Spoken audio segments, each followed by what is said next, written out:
नमस्कार, news update में आप सभी का स्वागत है। मैं हूं आपके साथ मधु। चलिए रुक करते हैं खबरों का, जहां उत्तर प्रदेश के मुख्यमंत्री योगी आदित्यनाथ ने शुक्रवार को दिल्ली में उपराष्ट्रपति जगदीप धनखड़ से शिष्टाचार भेंट की। सीएम योगी ने सुबह उपराष्ट्रपति के निवास पर पहुंचकर उनका हालचाल जाना। वहीं उपराष्ट्रपति जगदीप धनखड़ ने सीएम योगी की सराहना की। उपराष्ट्रपति ने मुख्यमंत्री योगी आदित्यनाथ के नेतृत्व में उत्तर प्रदेश के विकास मॉडल की प्रशंसा की।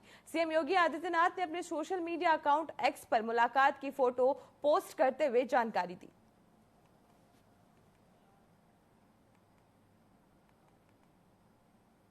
वहीं उत्तर प्रदेश के परिवहन मंत्री दयाशंकर सिंह ने विशेष खंड गोमती नगर में एक निजी रेस्टोरेंट का उद्घाटन किया। इस अवसर पर उन्होंने कहा कि अगर इसी तरीके से प्रतिष्ठान पूरे प्रदेश में खुलते रहे तो लोगों को रोजगार के साथ साथ सरकार को भी टैक्स मिलता रहेगा।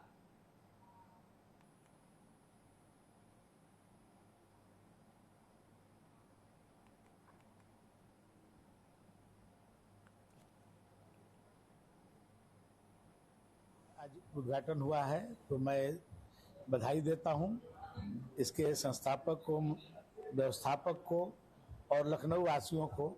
एक अच्छा रेस्टोरेंट जहां पर हर प्रकार के उनके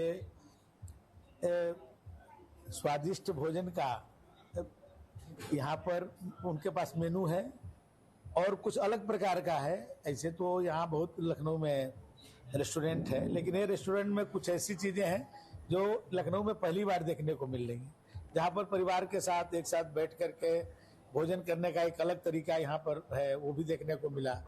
फिल्म्स अरबिया अपने रेस्टोरेंट। वहीं मेरठ में सरकारी स्वास्थ्य सेवाएं किस तरह अपना काम कर रही हैं, किस तरह ग्रामीण क्षेत्रों में लोगों तक सरकार की स्वास्थ्य सेवाओं को पहुंचाया जा रहा है। अगर कोरोना जैसी महामारी आ गई तो स्वास्थ्य विभाग कितना तैयार है। महिलाओं के प्रसव के लिए उनसे जुड़े इलाज के लिए मेरठ के मुख्य चिकित्सा अधिकारी किस तरह से प्रयास कर रहे हैं। इन्हीं तमाम मुद्दों पर हमारे सहयोगी नकुल चतुर्वेदी ने मुख्य चिकित्सा अधिकारी डॉक्टर अशोक कटारिया से खास बातचीत की। जब कोरोना काल आया तो पूरे देश ने देखा कि कैसे सरकारी डॉक्टर्स ने लोगों की जान बचाई। सरकारी डॉक्टर्स लोगों के लिए मसीहा बनकर साबित हुए। और अब आगे की क्या तैयारी है, क्योंकि जब बात चल रही है पैंडेमिक की, बात चल रही है बीमारियों की, तो मेरठ स्वास्थ्य विभाग की क्या तैयारी है, इस मुद्दे पर बात करने के लिए इस वक्त मेरे साथ मौजूद हैं मेरठ के मुख्य चिकित्सा अधिकारी डॉक्टर अशोक कटारिया साहब। अशोक साहब से बातचीत करेंगे और ये जानने की कोशिश करेंगे कि आने वाले वक्त में स्वास्थ्य व्यवस्थाओं को बेहतर बनाने के लिए उनकी टीम किस तरीके से काम कर रही है। कटारिया साहब, बहुत बहुत स्वागत है।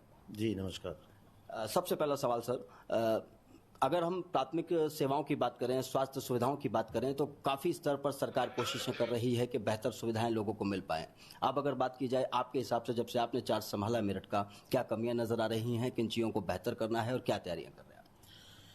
इस संबंध में मुझे ये कहना है कि हमारे 12 ब्लॉक पे 12 सीएससी है, इसके अलावा 2 शहरी सीएससी और है। ये हम लोगों का पूरा स्टाफ, वहाँ के चिकित्सक किसी भी इमरजेंसी के लिए, किसी भी चिकित्सा व्यवस्था को दुरुस्त करने के लिए तैयार है। लेकिन थोड़ी सी कमी जो मुझे देखने में आ रही है कि हमारे पास चिकित्सकों की कमी है। हमारे पूरे जिले में 82 चिकित्सकों की कमी है, जो काफ़ी संख्या है।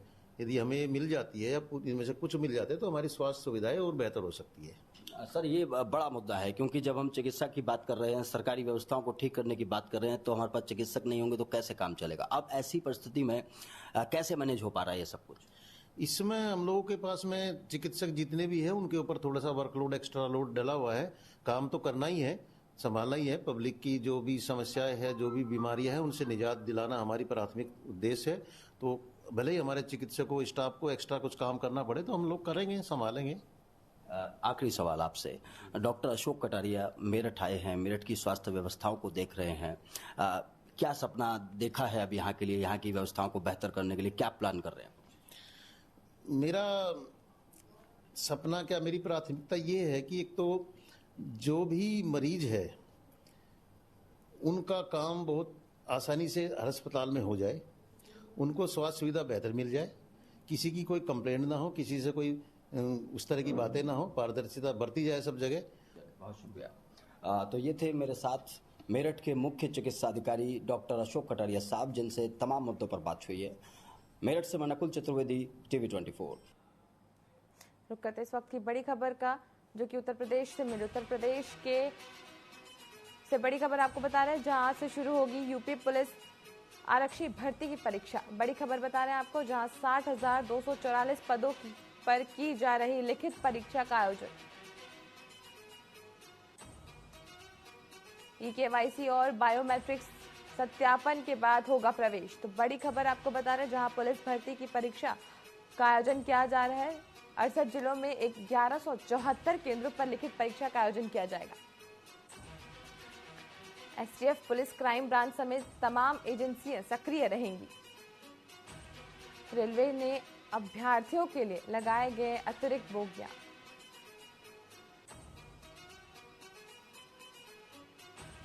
बड़ी खबर बता रहे हैं आपको, जहां आज से शुरू होगी यूपी पुलिस आरक्षी भर्ती की परीक्षा। बड़ी खबर बता रहे हैं आपको, जहां 60,244 पदों पर की जा रही लिखित परीक्षा का आयोजन।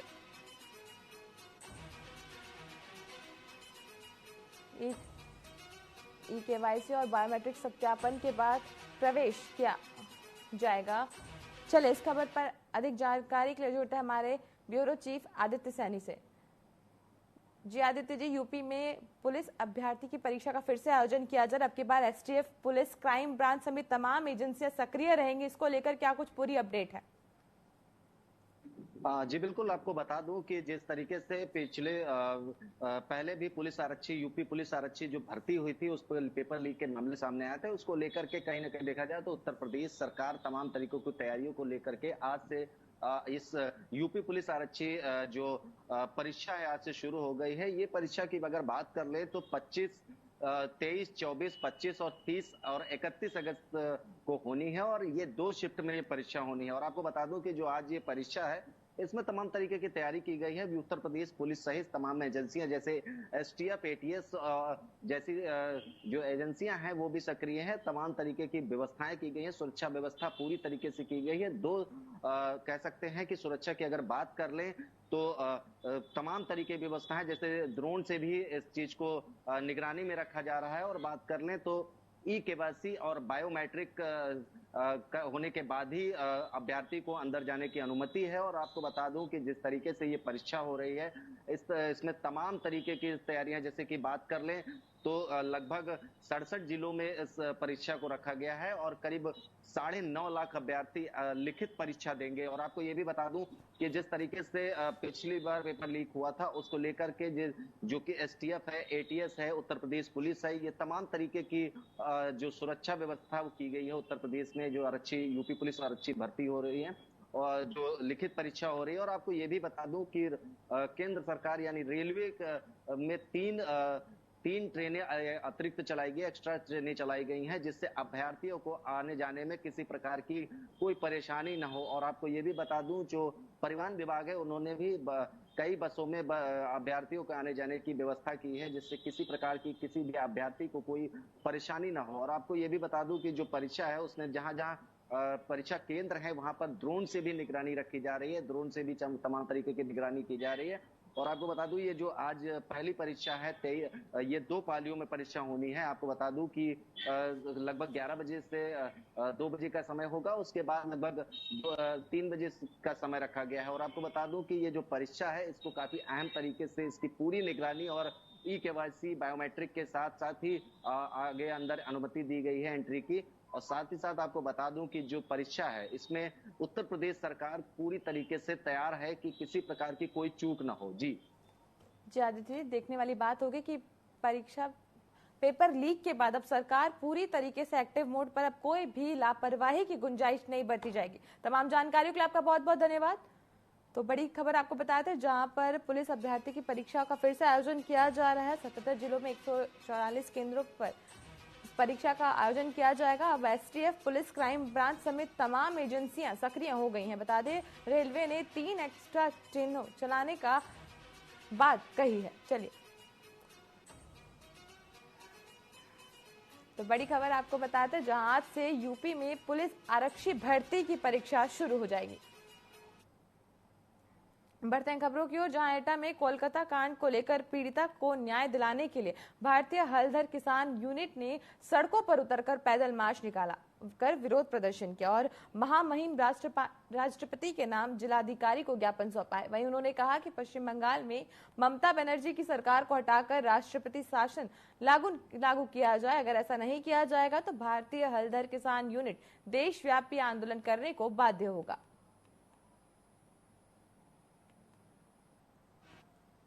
हर घर में बेटी है और ज्यादातर उनके साथ अन्याय होते हैं और इंसाफ नहीं मिल पाता है। तो मैं ये चाहती हूँ कि जो भी हकीकत में वाकई जो मुलजिम है उनको पकड़ के उनको सजा दिलाई जाए और कानून से सख्त उनको सजा दिलानी चाहिए। हमारे देश में जो कानून व्यवस्था है, कल मैंने अखबार पढ़ा था अमर उजाला का, उसमें 32 साल बाद 6 जो मुलजिम थे, दोषी थे, उनको सजा दी गई है। पूरी जवानी तो उन्होंने बाहर एंजॉय करते हुए निकाल दी, अब सजा देने से क्या फायदा था? 32 साल। तो हमारे कानून में भी कुछ न कुछ ऐसा बदलाव होना चाहिए कि दोषियों को जितना जल्दी हो सके सजा मिले और कड़ी से कड़ी सजा मिले, और नहीं तो इस तरह की घटनाएं हर समय होती रहेंगी। देश में बढ़ती हुई महिलाओं पर अत्याचार और उनके खिलाफ जो शोषण हो रहा है, आप देख रहे होंगे कि अभी बंगाल में मौमिता देवनाथ के साथ जो घटना हुई है, उससे हम क्या, हमारा संगठन क्या, पूरा देश स्तब्ध है और बहुत ज्यादा कहीं ना कहीं हम लोग दुखी हैं। और इस तरीके की जो घटनाएं हैं वो एक सभ्य समाज का हिस्सा नहीं हो सकती। अलीगढ़ में अवैध चरस गांजा बेचने वालों से उगाही करने पहुंचे 3 यूट्यूबर्स पर हमला हुआ है। पुलिस की निगरानी में फल फूल रहे नशे के कारोबारों ने महिला समेत 3 यूट्यूबर्स को दौड़ा कर पीटा। नामजद यूट्यूबर्स ने आरोप लगाया है कि वो नशीले पदार्थ बेचने वाले से हफ्ता वसूली करता है। घटना का लाइव वीडियो भी सामने आया है, लेकिन पुलिस की ओर से कोई कार्यवाही नहीं की जा रही है।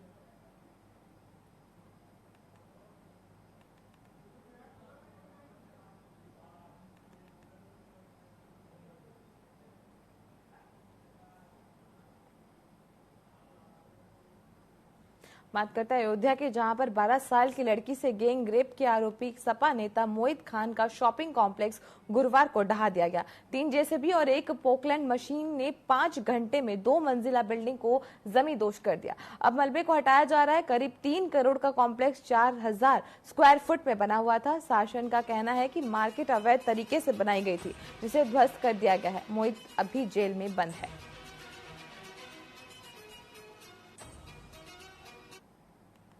सरकारी ज़मीन है, उस पर निर्माण हुआ है, तो ये तो टोटली इलीगल है।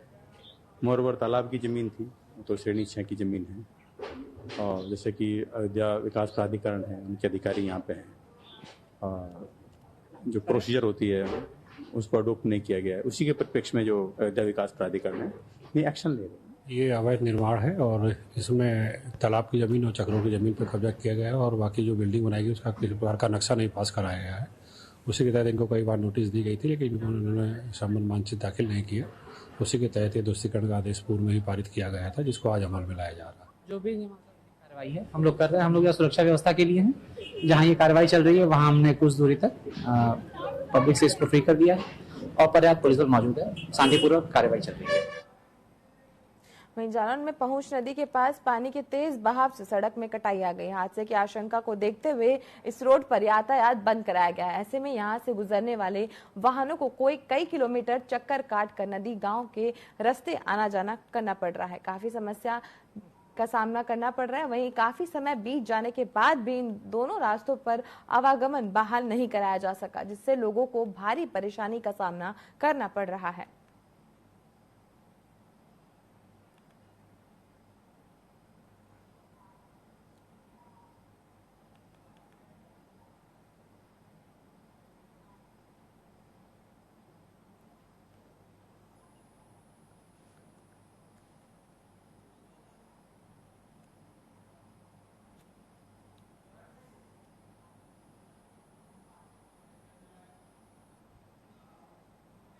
वहीं बांग्लादेश में हिंदुओं पर हो रहे अत्याचार मामले में जालौन में विभिन्न हिंदू संगठनों ने उरई के टाउन हॉल से कलेक्टर तक मौन जुलूस निकाला।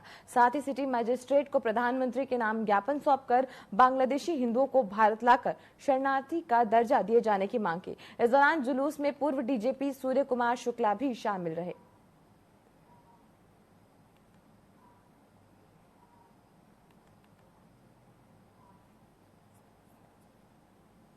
हिंदू रक्षा समिति के द्वारा उरई नगर में टाउन हॉल से लेके यहाँ तक डीएम साहब को एक ज्ञापन दिया गया है।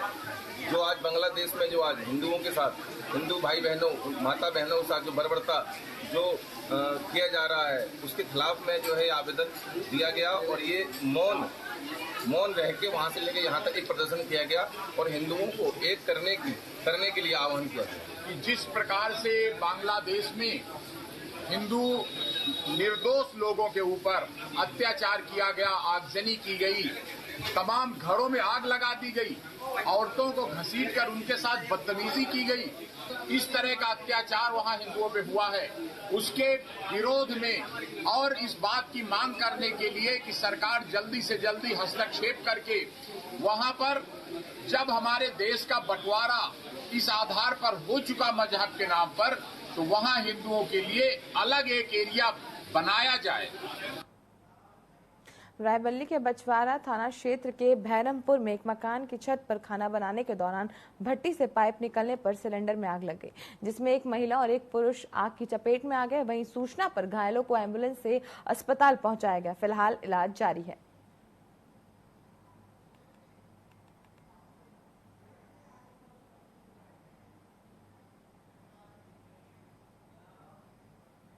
जौनपुर के जिलाधिकारी रविंद्र कुमार मानदंड ने एनएचएआई कार्यालय पर छापा मारा, जहां पर निरीक्षण के दौरान एनएचएआई के भुगतान संबंधी पत्रावली संदिग्ध पाए गए। वहीं उन्होंने कानूनगो को कंप्यूटर ऑपरेटर हिमांशु और अनिल यादव की सेवा समाप्त करने के निर्देश दिए।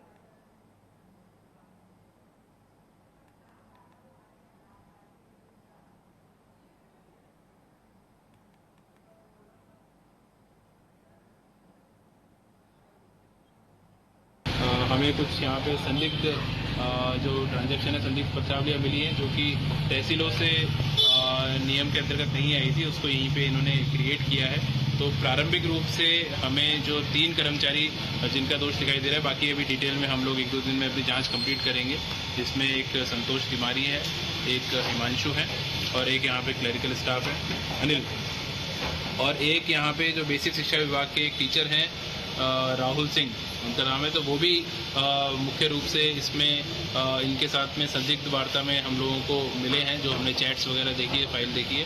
तो इन सब लोगों को हमने कल 10 बजे फिर से कार्यालय में हाजिर होने के लिए कहा है। बहुत डिटेल में हम लोग एक पत्रावली की अभी जाँच कर रहे हैं और उसके हिसाब से हम लोग अनुशासनात्मक कार्रवाई भी करेंगे। वहीं रायबरेली में कलयुगी बहू ने सास की बेरहमी से पीट कर हत्या कर दी। पिटाई का वीडियो सोशल मीडिया पर वायरल हो रहा है। वायरल वीडियो में कलयुगी बहू सास की पिटाई करती नजर आ रही है। वीडियो लालगंज कोतवाली क्षेत्र के पलिया बिरसिंहपुर गांव का बताया जा रहा है।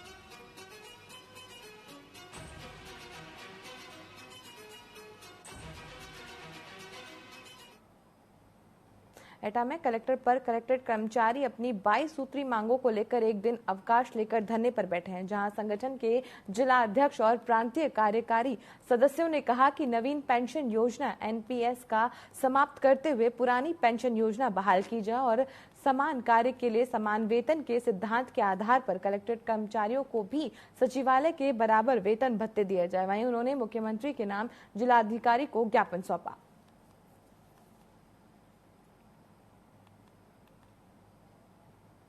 हमारे साथी सब कलेक्ट्रेट के कर्मचारी सारी बैठे हुए हैं। हमारी पुरानी पेंशन बंद की है। मैं प्रांतीय कार्यकारी के आह्वान पर आज 22 सूत्री मांगों को लेकर के जनपद एटा में धरना पर बैठे हुए, एक दिन का अवकाश लेकर के।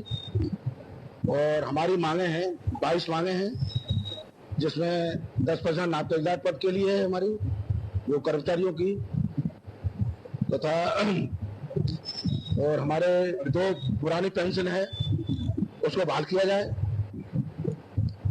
कर्मचारियों को वेतन वृद्धि के संबंध में मिनी हमारा सचिवालय बनाया जाए कलेक्ट्रेट की जगह। न्यूज अपडेट में फिलहाल के लिए इतना ही। अब बने रहें TV24 के साथ। नमस्कार।